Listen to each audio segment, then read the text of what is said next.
to your left of that runway.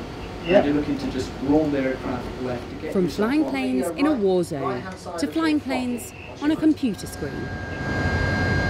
These former RAF pilots are using their skills to train others. Al and I are both retired Tornado pilots from Lossiemouth, and we're both pilot instructors here at Tallis on Lossie Base.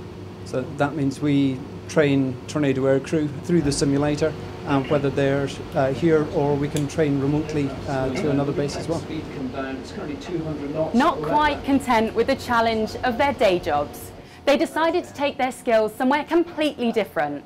Somewhere less to do with serving the nation and more to do with serving one of the nation's favourite drinks. The beer we were making here in Lossiemouth at our houses was better than we're getting in the pubs.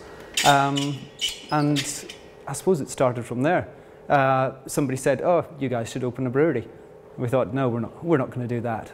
But we toured some of the other brewers, Brewdog, Cairngorm, Black Isle, Cromarty, and we saw that their setup was just a big version of what we had. So we thought, well, we've got some, we can set this up in our spare time, that'll be fine.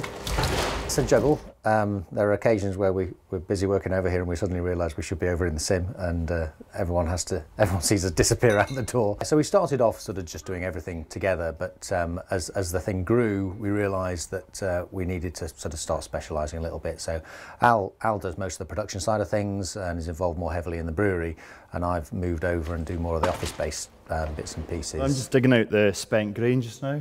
They took on head brewer Matt Spencer to help manage the process.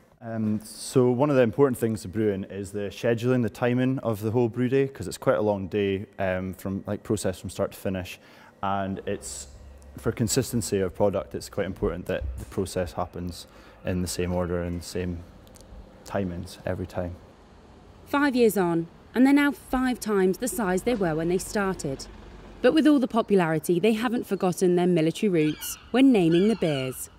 The most significant ones for the Air Force would be Tornado, which is our big, strong, hoppy India Pale Ale. It's 6.7%, so it's a little 617 for the Dam Busters, which Nigel and I both served on. And then we've got Typhoon, and when the Typhoons were moving up to Lossiemouth, we said, we'll have to brew a beer for you. For 15 Squadron, there's a famous aircraft that the aircraft have had MacRoberts reply, and we decided to name a beer after that for the 15 Squadron disbandment.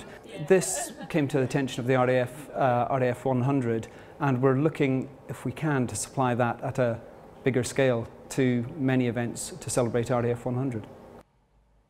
With RAF 100 taking priority, have they forgotten the festive season is looming large?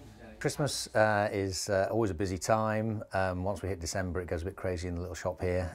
We've got a beer called Rudolph. It's a red-nosed rye beer, which is our first Christmas beer, which has got some orange and a bit of spice in it to give it a Christmas feel.